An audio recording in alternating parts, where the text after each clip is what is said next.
everybody. We haven't seen each other already in the sports hall for the most part. So this is the sort of a second part of the official business that we always do each and every year. This is the segment that we have that is my kind of personal pleasure because it's directly connected to the university and the work of the university and the international relationship that we're trying to build between the University of Zadar and Kendo University. So we always abuse a little bit Alex when he's here and get him to talk a little bit about Kendo history, Kendo, and everything related to martial arts.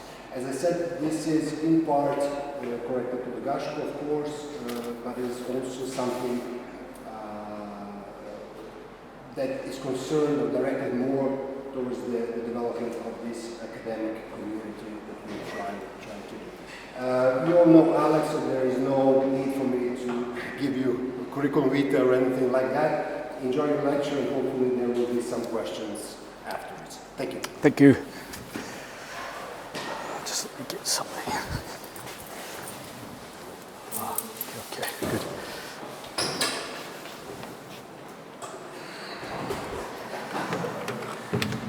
Okay, good afternoon, everybody. As I said this morning, this is a time to sleep if you want to. But hopefully what I will talk to you about today will give you something more to think about with your normal keiko as well. So a part of Kendo culture, of course, is the physical, the technical, the competitive side. But another really important part of Kendo culture is the philosophical side. And I know that some people don't like talking too much about esoteric things, but still it is a part of Kendo culture. And the theme that I have chosen today is kind of something I've been thinking a lot about recently. And it's basically, the title is The Rings of Kendo. Who thinks that I'm going to be talking about Miyamoto Musashi? No. Not once will I mention Miyamoto Musashi, apart from now. Okay, so nothing to do with the very famous book, the Book of Five Rings, Gorin no Sho, which is very influential even today in Kendo circles, pardon the pun. But no, I'm going to focus the speech on the idea of connectivity,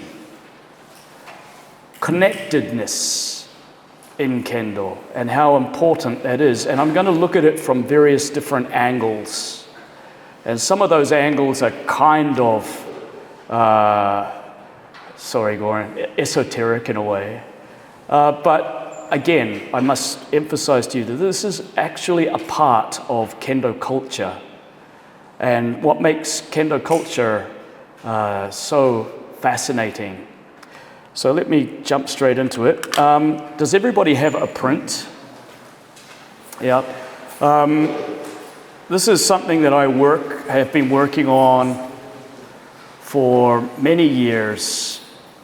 It is my, how can I say, visual representation of Yuko Datotsu. Or Yuko Datotsu is ippon, a point in Kendo.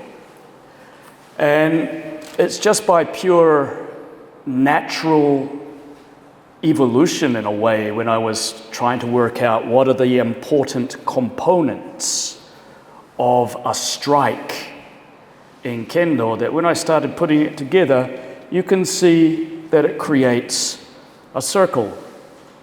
It's not a linear start-finish construction. It's something that starts, goes through various points within the process, And what happens is it always comes back to the beginning. So the end of the strike actually becomes the beginning again. And that is what we were doing. You think about your keiko. We strike man, let's just say man, we come back and we're back to the start again. And there is no stopping. There should be no stopping. It is a constant, almost circular process that we are going through until maybe the shimpan puts up their flag and says "Mangari," and then everybody stops, and then they come back to the beginning and they start again. But what we do in keiko is actually a continuous circle of exchange of techniques. I don't want to talk about this in detail because it would take forever, and that's why I wanted to give you the print so that you can go away and have a look at the various components. I must also say this is still a work in progress. I'm still trying to work out the best way to sort of bring it all together. But the more I look at it, the more I come up with new ideas. And you can see that it starts at number 1. Okay, that's when we go into the kamae and we face each other. And what are we doing at that point? Well, we call it seme in Kendo, don't we? We're putting pressure on each other. We're looking for an opportunity to strike. We don't just do it randomly. We face each other. We're kind of having a conversation with our shinai, looking at various, how much power does this person have? How tall is this person? What kind of idiosyncrasies this person might have. We put pressure on and we see how they react. Or maybe we invite them to strike us and see how they react. And this is going both ways, right? So it starts with 1, we're controlling the maoi, we're trying to take the initiative, we're using concepts like san sappo, okay, to kill your opponent's kiai, or ki, to kill your opponent's waza, to kill your opponent's shinai, to try and get into an advantageous position. We invite or we destabilize our opponent.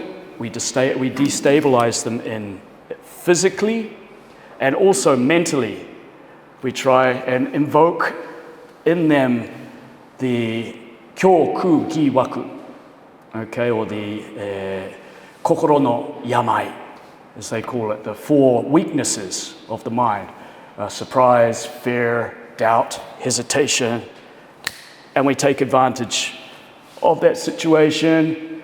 We apply a technique, okay? And you can see this is really complicated, this bit here, okay? The timings, there's various timings. There's sen no sen, go no sen. Okay, even for people who do kendo, this can be quite confusing, okay? And we look at the various striking opportunities, just as your opponent's about to strike, or just as they pull back, or just as they stop, etc., etc. And we apply an appropriate technique. And you can see that little, I think, this area here, it all comes together. We hold it, and bam! There we go. Okay, so that tame, it's me, the opponent, what are they doing? And then, and I make that strike. And if you look at it in slow motion, from this point here to the actual strike, it all happens in 0.1 seconds, or in my case, 0.3 seconds. Okay, as you get older, get slower, but it's all about the timing and the opportunity that you have been able to identify, and then your body moves naturally without even thinking. Because if you think about it, it's too late and the opportunity has disappeared. And then you make the strike, man. Okay, and when you've struck that, man. Okay, does Kendo finish there? No, it doesn't, because if you look at the rule book, what is Yuko Datotsu? I'll just read it out. It's pretty verbose, but anyway, a yuko datotsu is defined as an accurate strike or thrust made onto designated targets of the opponent's kendo-gu. The strike or thrust must be executed in high spirits with correct posture using the striking section of the shinai with the correct angle and followed by zanshin. Okay, so up to this point, mushin, you know the word where you're not thinking about it. Of course you are thinking about it, but then as you get more advanced in your kendo, it becomes more natural, your movement becomes more natural. Your ability to identify the correct striking opportunities becomes more spontaneous. And that spontaneousness is kind of like mushin, okay? And because you have mushin, you can do stemi. Who can tell me what stemi is? Stemi. Miosteru. Yep. Giving it your all into one strike. Yeah, very good. So you're throwing everything into that strike.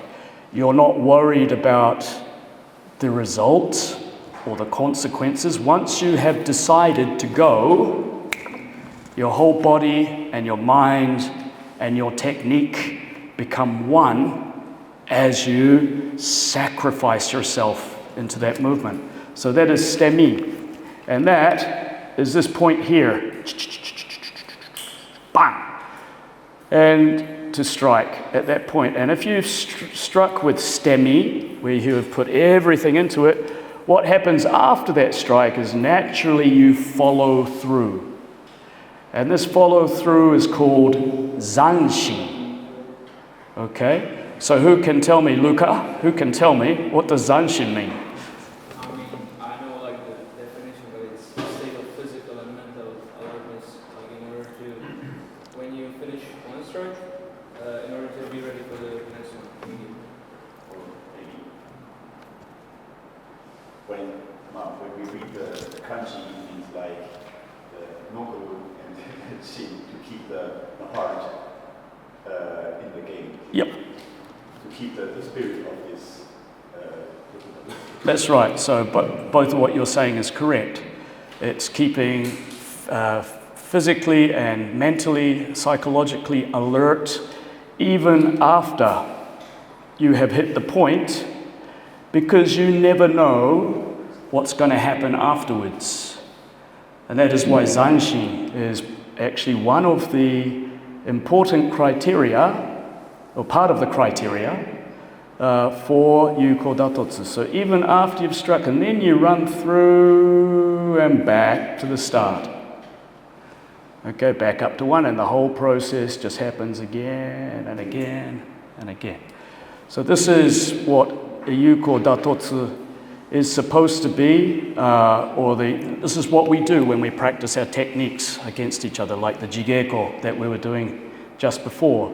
If you were to put it into this visual format, you can see that actually there's a lot there. There is a lot there. It's not just a matter of standing up and randomly trying to hit your opponent. And what's really important here, I think, is this is the point of contact. So if this was soccer, the ball crosses the line, it is a goal. That's this. Okay? If this was, I don't know, volleyball, okay, smash the ball down, when it hits the ground, that's a point. That's this point of impact here. Basketball, as soon as the ball goes through the hoop, that's a point. But kendo, this is not the case. Even if you strike the target, then there still has to be follow through, and there still has to be various other criteria that is met before it can come back and be considered ippon. So ippon, or yuko datotsu, in the context of kendo, is not just a point. It is a continuum. Okay, and that's why it's very hard to explain this in English, but the word ippon means actually a long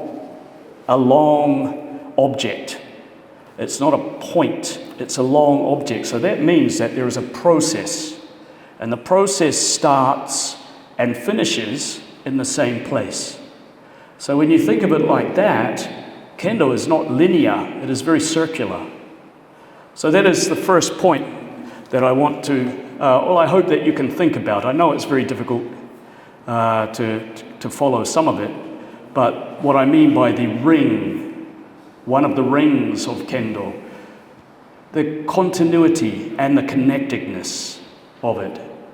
So there's no start, stop as such. The next one,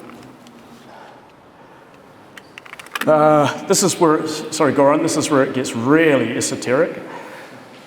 Okay, but this is part of the philosophy of Kendo is very much based on Chinese ideals of yin and yang theory. And this is not something that many people talk about in Kendo, even in Japan. And that's because most people don't even know about it anymore. It's part of the history and the culture and the philosophy of Kendo that's kind of been lost. It's been lost on the surface, but actually, when you look at everything that we do in Kendo, it's still very much there. And just to give you an example, there is what is called the Gogyo Setsu, or the theory of the 5 elements in the universe. And many of the old schools of Kenjutsu, they used to very much base their technical curriculum on these ancient Chinese universal theories. And there are many different kinds of theories, but the ones that you see in Kendo, first of all, we have what is known as the mutual production theory. That means that the elements sort of work together. They come together. And so think about kata. Okay, think about kata. At the very top, sorry, I need to go back. At the very top, this is the kanji for wood. Okay, so that's one of the elements. Now wood, one of the kamae in Kendo is hasso. And hasso no kamae, kata number 4, right? Hasso no kamae is known as the wood kamae. And attached to this kamae is a moral imperative known as jin, or benevolence. So the ki no kamae is hasso, and that represents benevolence. Next one is fire. Fire. And the fire kamae, of course, is jodan. I think most of you know that. Yeah? Jodan no kamae. And the moral aspect connected to that is rei. Rei. But not just, obviously, the movement, but the feeling of respect and propriety that we all consider very important in Kendo. When you think about it, how many times do you think you did rei today? Probably about 100, if not more. If you think about it, 1, 2, 3, 4. That's just one practice routine, right? So rei is actually associated with the element of fire. This is kind of interesting, and as I said, it's jodan. Earth is gedan, okay, and that is associated with sincerity. Metal is wakigamae, and that is associated with righteousness. And finally, water is chudan. And that is associated with knowledge. Okay, so each one of these, this comes from, ancient Chinese theory that's, 2,000 or more years old. And that is still a part of Kendo today, not that people think about it too much. But what is the significance of this? Well, for example, Jin, Re, Shin, Gi, Chi. These are said to be represented by the 5 pleats that we have in our hakama. How many people knew this before? How many people didn't know this before? Okay, so it's 50-50. So did you ever think, why are there 5 pleats in a hakama? Well, this is, so they say, okay, and so, historically speaking, it could be a little bit grey, but in any case, these benevolence, propriety, sincerity, righteousness, and knowledge, that's what each one of these pleats represents. And that's why, at the end of keiko, we should fold up our hakama neatly and properly, making sure that the pleats are nice and clear, which is really easy if you have a synthetic hakama. A little bit more difficult with the expensive cotton ones, but that's what you'll be told in Japan that when you fold the hakama, you must think of each of these values and how it's important in the dojo and also in your life. Now, the way these things connect together is also interesting. So, wood, okay, with fire. A tree will burn with fire, obviously, okay? And then from the tree burning, you get ashes that return to the earth. And from the earth, you obtain metal or iron sand from the earth. And then water apparently forms on the surface of the metal due to condensation, okay? And that's where you get the water from, and that goes to nourish the tree, and so on and so on. So you have this ongoing mutual production theory. Okay, so that's one part of Kendo. Actually, I'm not making this up. This actually belongs within the old testaments, if you like, from the old schools of Kenjutsu from hundreds of years ago. These kind of ideas behind everything that we do. It's not random. Next one, very similar, but we have the mutual overcoming theory. So it's kind of similar to this, but it's more destructive. So mutual production and mutual overcoming.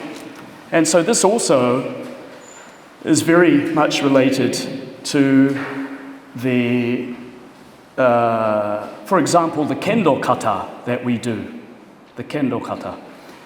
And in particular, I would want you to think about 4本目, 5本目, 6本目. Okay, and it's different to 1, 2, 3, which are, first of all, 1本目 is jodan, both people do jodan. 2本目, both people do chudan.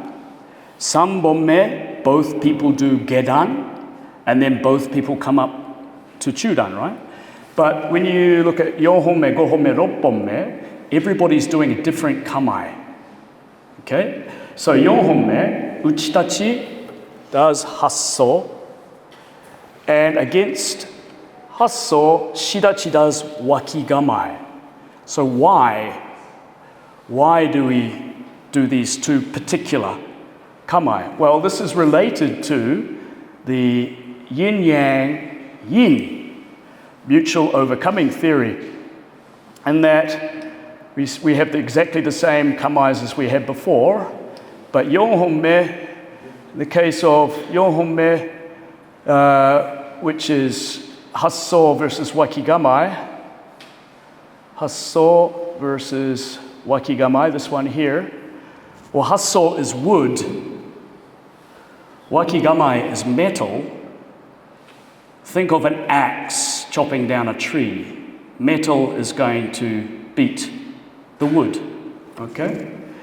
And so that's why Shidachi does wakigamae against Uchitachi's hasso. Or gohonme. Gohonme is Uchitachi does jodan. And against jodan, jodan is fire. Well, obviously, the strongest element against fire is water, because water will put out the fire. And so that's why in gohonme, your opponent does jodan. We don't go into wakigamae, or we don't go into hustle. You could do, of course, but the theory behind it is going into chudan is going to be stronger against jodan. Okay, or ropponme. This has got a couple of changes. Ropponme, uchitachi is chudan. Okay, shidachi is gedan. And the reason for that is earth beats water. The reason why earth beats water is, as we saw last night in Zadar, there was a lot of rain. Where does that rain go? Well, it gets soaked up in the earth, hopefully. Okay, some of the streets that we're driving down, it wasn't working that way, but okay, the idea is that the earth absorbs the water. So earth is stronger than water, and that's why we take gedan against the chudan, but as we come up, immediately Uchitachi goes into jodan, in case we move in to chudan, and we already know that water beats fire. Okay, so that's why we have this kind of interesting change of kamae. So this is the Kendo kata. These techniques that we do in Kendo kata are very much based on this ring of the universal elements and how they interconnect with each other. Okay, so one more. I've talked about 4, 5, and 6. I didn't mention 7 because the truth is I don't understand what 7 is supposed to be. I heard it has something to do with Prince Shotoku's 17 articles on peace and harmony, but I haven't worked out the connection yet. It means nothing to me. But 4, 5, and 6, that is very much part to do with this circular yin-yang interrelationship. But what about ipponme, nihonme, sanbonme? Well, this is kind of interesting because ipponme, nihonme, sanbonme are not related to the yin-yang theories. They're kind of different again. But if you look at it, it's still very much a circle, a loop. It's very much connected. It's not random. And so let's have a look at that. Okay, so I'll try and keep this simple. But ipponme is represented by, actually that's wrong. No, it's not, it's right. Ipponme is represented by the idea of knowledge. Nihonme is represented by the idea of benevolence. And sanbonme is represented by the virtue of courage. And there is a distinct process involved here, which I think a few years ago I might have actually talked about already briefly. Luca, you got a partner? Come out the front. Grab a partner. Who can do ipponme, nihonme, sanbonme? Right? Okay. I guess Dario Sensei has to come up too, huh? Got a partner?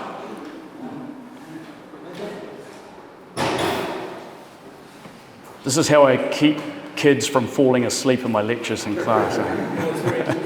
Okay, so just I'm going to get you guys to do ipponme, nihonme, and then sanbonme. So I'll call out ipponme first. Maybe move it along a little bit this way, so that the space is in the middle is the middle. So I'll get you to move up here. Okay. Okay, so what are you good at? Uchitachi or shidachi? I don't know. I don't know. What are you good at?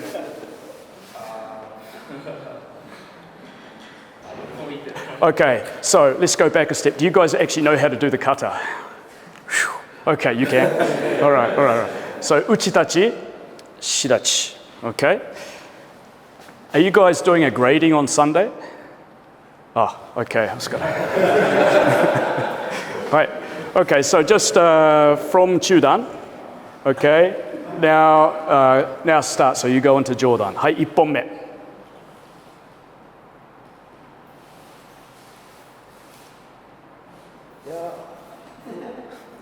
Oh, no. We're going to have to do this again. Come on. Kiai. Yeah, top. Okay, let's do it, guys. Let's do it. Hey.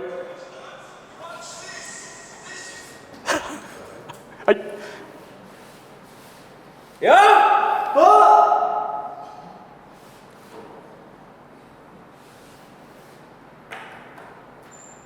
Nice. Nice. And back you go. All right. So let's do this again. Okay, so kamae, go into Jordan. So in this case, the whole point of knowledge is that this is the most fundamental level of Kendo. This is where you have the knowledge to kill or be killed.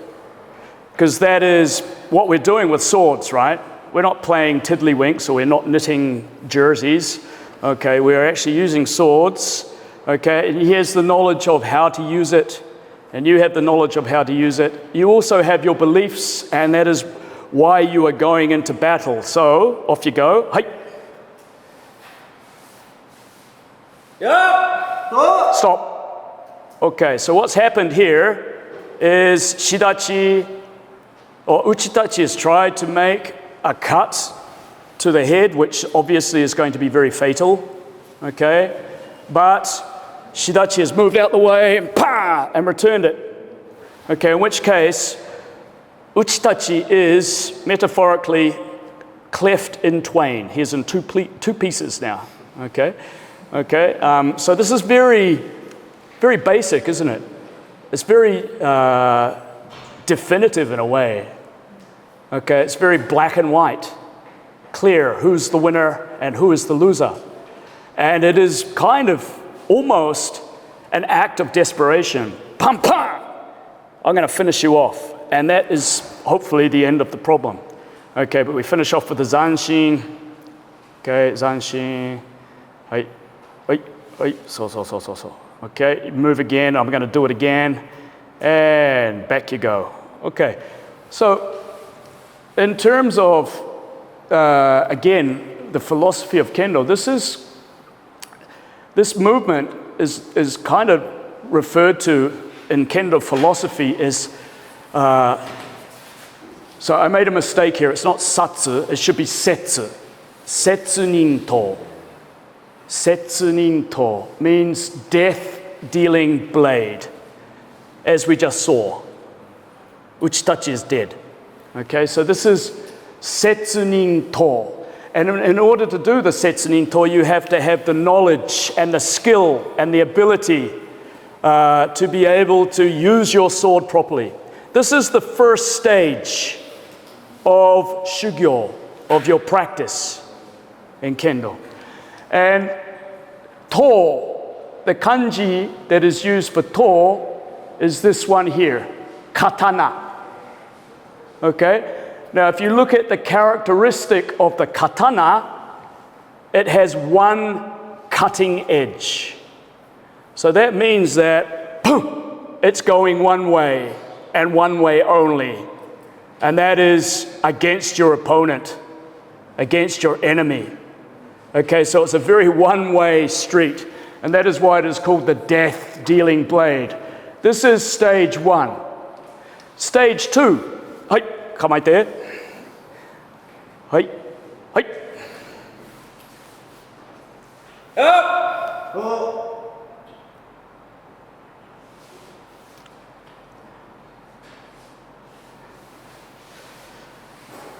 Okay, so why didn't you hit his men?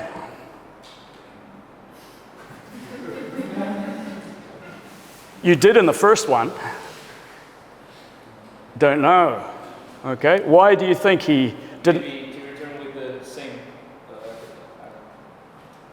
strike. Yeah, I don't know, maybe, but It was the closest. let's just try it. Do men this time, yeah? Let's try it. Let's try.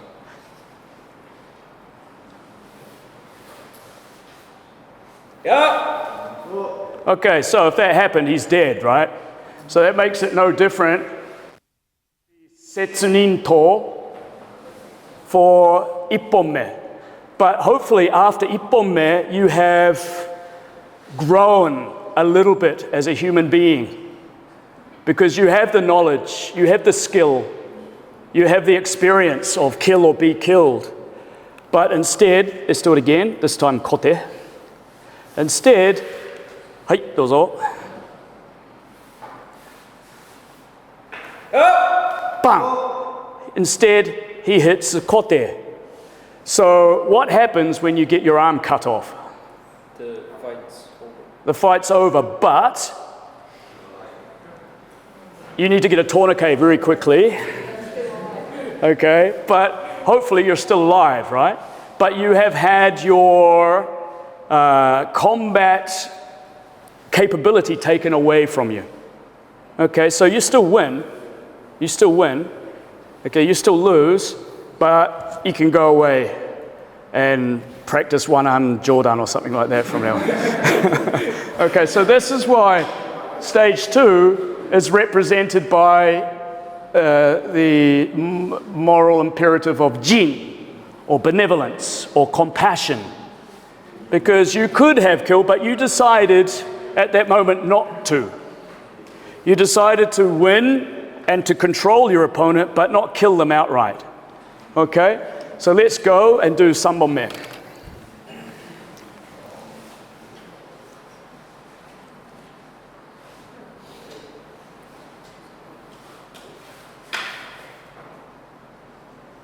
Yeah. Stop.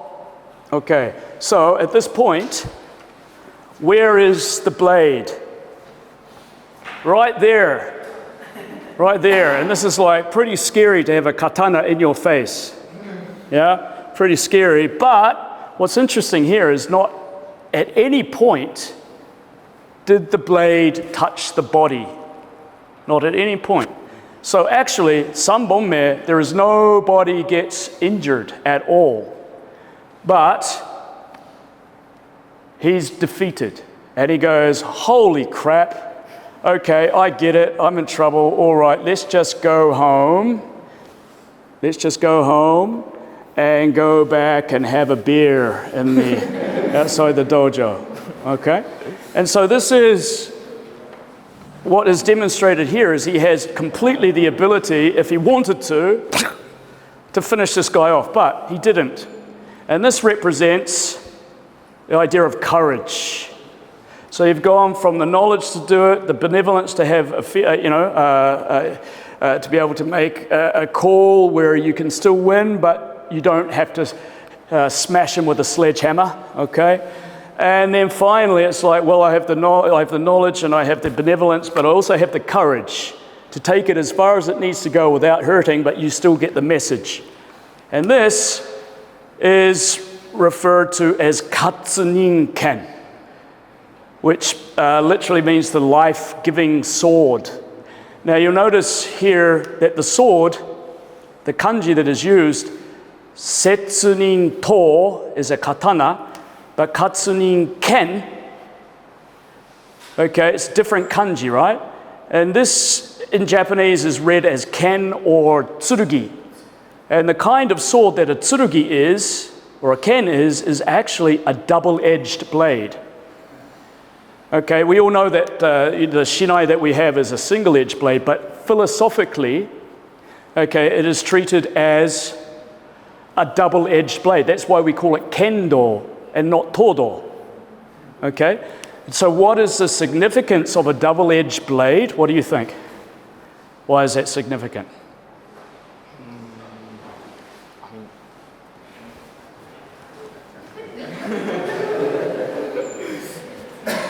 You fit me kind handle a difficult situation. I know. Maybe the Chinese use double blade. Well, they did. Okay, and that's where this sword culture and the ideals originally came from, actually, but they were developed in Japan. But a double-edged blade means that it's not a one-way street. Like the katana is one way. But double-edged blade means, You can come back to you. You are not only threatening to cut the evil out of your enemy, but you also realizing that evil is within yourself as well. And that means that you have to be humble and understand that as a human being, you're not going to be always right, and that killing ultimately is the wrong way. But in order to get to that level of understanding, you have to go through the process. And so what starts at Setsunin To will finish at Katsunin Ken. But there are times when you still have to resort to Setsunin To in the reality of the world, and you have to have that skill and knowledge. This is obviously not I'm talking about today, and you should be ready to be violent at any time, but I'm talking about the reality of the samurai society that created these ideals as a part of their training. So the idea of Katsunin Ken is basically not only do you control your opponent with your skill, but also you must be able to control yourself and remove the evil that inherently lies within all of us as human beings. So that is what is behind this whole idea of Kendo, not Todo, but Kendo, and that's why it's called Kendo. Does that make sense? If it makes sense to you, it's going to make sense to everybody, so that's good? Okay, very good. And who's seen this design before? Who knows what this design is? All Japan Kendo Federation logo. Okay, and just as you can see, there's 3 circles. 1, 2, and 3. And these 3 circles represent Chi, Jin, Yu. And that's why that is the logic behind the design. Okay, so once again, we can see that for some strange reason, circles or rings are a very important part of Kendo philosophy. Okay, thank you very much, guys. You did a wonderful job.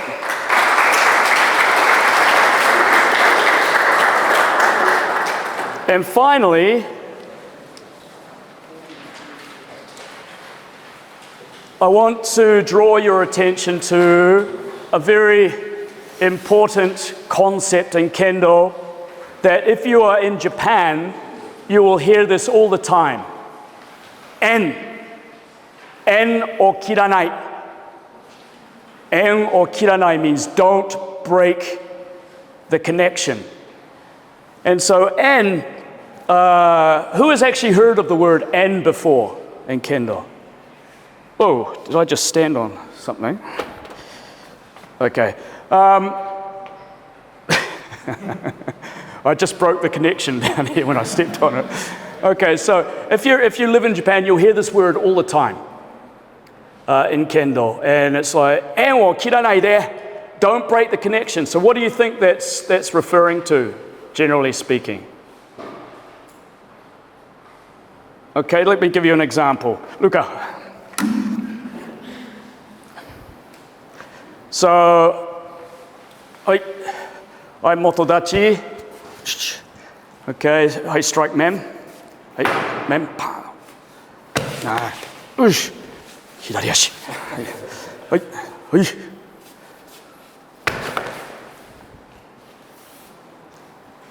Now, as motodachi, that's really bad. Okay? Because I'm breaking the connection. I'm making it really hard for him. Okay, let's try again. Now I've kept the connection going, right?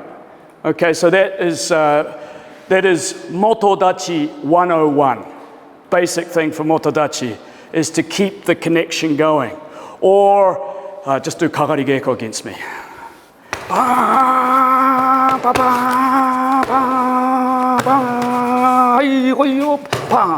You see the connection was there the whole time.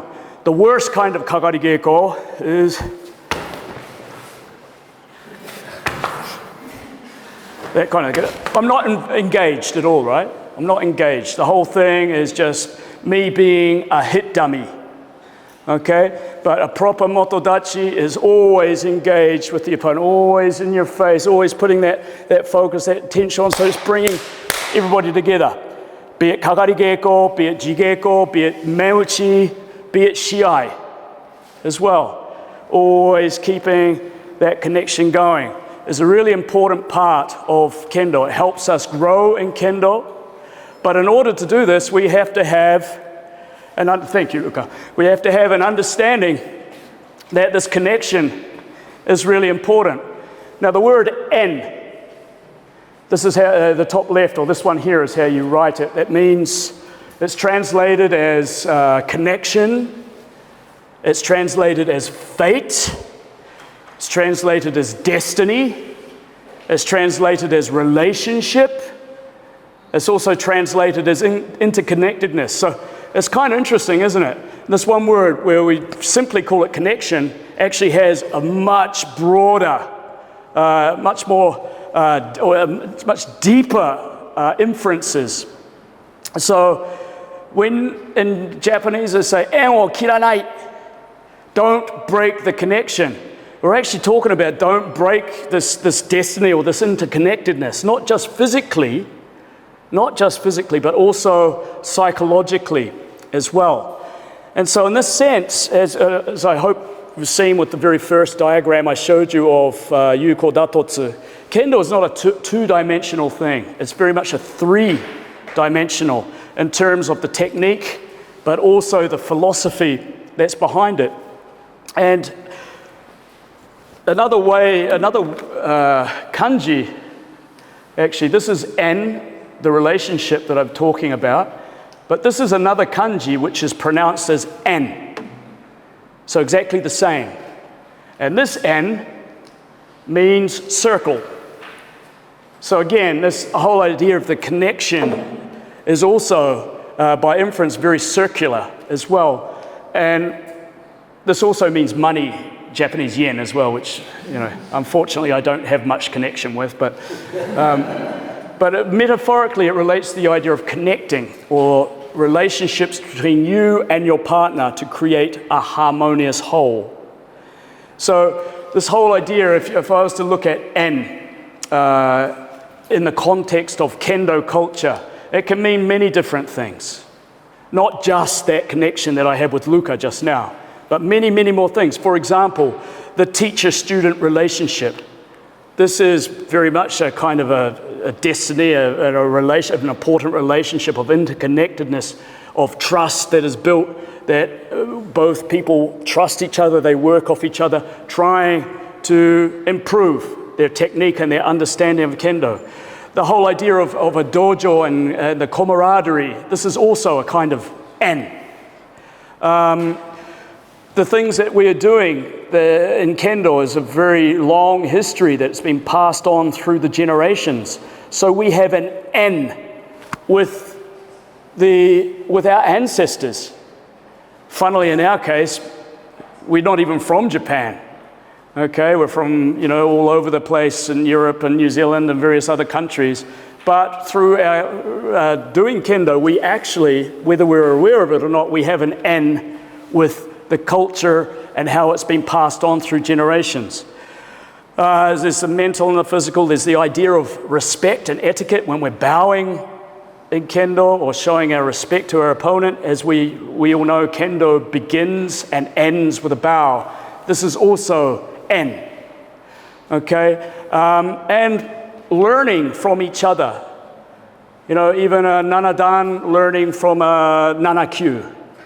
Okay, that kind of respect and that relationship to learn from each other. This is also what en is all about.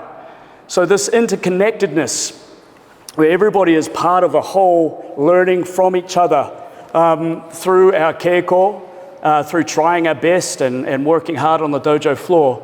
this is a really important aspect of Kendo. You can't do it on your own. You've got to have somebody there with you, or many people there with you better, right? And you have to be on the same page and working to try and better your understanding and your skill. And hopefully, and this, of course, is the subjective objective situation, become a better person through it. Okay, that's what the goals of Kendo are, and that's by talking about these various philosophies. Hopefully, it hasn't been too difficult to follow, but that's where Kendo culture comes from. Okay, so it's not just a matter of going out there and just hitting each other and then going home. Even when you've finished the shiai, even when you've finished the keiko, keeping the en is actually a fundamental part of the study of Kendo. And it's kind of interesting, I only realized this recently, but it's a word that's used very often in Japan, but I never hear it used so much outside of Japan, except just primarily for the physical aspects. Okay, but there is so much more to it than that. So this is probably the greatest ring of Kendo, I believe. If somebody was to ask me what is the meaning of Kendo, my recent understanding would be I could sum it up in one word, and that's en. And that's I guess, something that I will be trying to make a little bit easier to understand from now on. But please remember this word, en, connectedness, that ring, probably the most important one in Kendo. I've talked for an hour now, and I am going to stop talking, but I want, first of all, to ask some of the senseis if they could come up and just say a few words about what they think of the idea of en and its significance in Kendo. I'm not going to point any fingers, but would any one of the senseis like to come up and add a few words to that? Hopefully make what I was trying to express a little bit more easy to understand. Okay, Tibor, please come up front, man. I'll keep my sentence to it. Okay. Okay, now I'll do it. Yeah. I just would like to refer to the last learning encounters. The return from camp, from Teplice, which was the previous camp for about 50 students. And we were trying to find a motto for the camp. And the sensei there, we come up with Shoshin, which is really sort of aligns with learning from encounters. Shoshin means, like the beginner's mind, the open heart.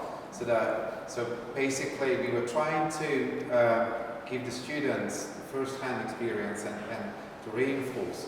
Maybe we are like 5-year teachers and of course they just started or with a few years of experience in Kendo, but they have to keep that sense of beginner's mind all the way through their studies. So that means, at any time, whenever we go to seminars or we learn, we shouldn't have the feeling of, I know it.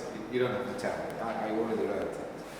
So that really aligns with what Bennett Sensei was explaining, and what we were actually also trying to reinforce right from the beginning to have that sense of beginner's mind.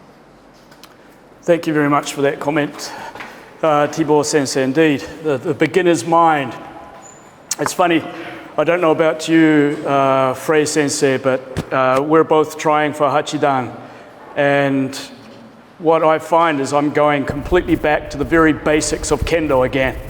The only thing I practice now is Manwuchi, trying to get it right, okay? And it's having that beginner's mind, always going back. You reach a certain level, but you always go back. Reach a certain level, always go back. So that's kind of what you're talking about, right? Yeah, it's a very important mindset. Frei Sensei, you got anything you'd like to add? Yeah, thank you very much for the presentation. Just like you said, it's what Alex was pointing out today in the morning session. It's really about the basics, and as I've been traveling quite a while with Kendo, it's like, yeah, I feel a strong sense of going back really to the fundamental stuff. So it's really like making a circular movement, the ring. And well, as a graphic designer, I like also the shape of a ring because it's infinite and it's perfect. And it's kind of like, summarizes also the spirit of Kendo, that you really try to create something like infinite. That's in short what I wanted to say. Yeah, thank you. Thank you. Thank you. The infinite circle, indeed. God damn, there's no end to this stuff, is there? Zago Sensei, would you like to add anything? I think that you have almost touched all point for explain the sense, the meanings of connection, not only on kanji but in human life. For example, during a big seminar, when there are many senseis, like this seminar, there are many senseis, and connected also with Tibor Barani Sensei said, also for us that are looking, Alex Bennett today teaching, or in other moment Barani Sensei or Frey and so on. Our attitude as Sensei in the seminar is beginning mind, beginning attitude. I learn a lot when I participate as teacher, looking other teacher. So I come back like a beginner. This is really for me, and here maybe there are some responsible for teaching in own countries and so on. It's really important to have this kind of mind, because when we teach, not also if we are very good teacher, very good preparation, but sometimes the word we use for explain or movement for to show the movement and so on need not always reach the mind of our student. So a relation between teachers and looking other type of teaching and so on with open mind give us new knowledge, new word, new movement to teach to new student the same things, but with a more open vocabulary. So I think it's really important, not only for students, but also for teacher during seminar, big seminar like this, to share each other, to open, to arrive here and, I'm not busy only for teaching to the other, but also for learn from the other sensei. So this is really important, I think, is always this, and this connection we need to improve. Okay. Thank you very much, Zago Sensei. Indeed. And let me call lastly on Marcus Sensei as well, if you would like to make your ideas of this N. Coming quite fast, but what I was thinking about, actually not about this N, but what you were talking about, Setsunin To and Katsunin Ken. This might sound a little bit ridiculous, but earlier in Kendo life, when starting Kendo, there were often situations where the respect or N was not present, somebody coming at you with actually in a style that was not good. And to me, there were two options, or actually three options. First of all, knowledge, understand what's happening here, and then I have two options, chop or no chop. I mean, in a way retaliate or accept the situation and continue without, so to speak, retaliation. And I find that this Katsunin Ken is not to go with the other person and do what he's doing, but showing that we play Kendo with respect. So this related to that in my mind, and I guess that's also N. So then we are together, playing together, and understanding each other, and not making it a dogfight. Okay. Thank you. Thanks. Thank you very much. So, we had some interesting observations, and hopefully the other senseis have given you some extra sort of angles about this whole idea, this concept of N, and the most important ring of Kendo. So, as I said at the beginning, not once did I mention Miyamoto Musashi, not once. There are other rings out there. So I'm going to stop talking. Maybe we've got some time if people would like to ask questions. If not, we can finish up and we can all see each other later on in the dojo from 6 o'clock, isn't it, Marco? Yeah. Does anybody have any questions they would like to ask? Going.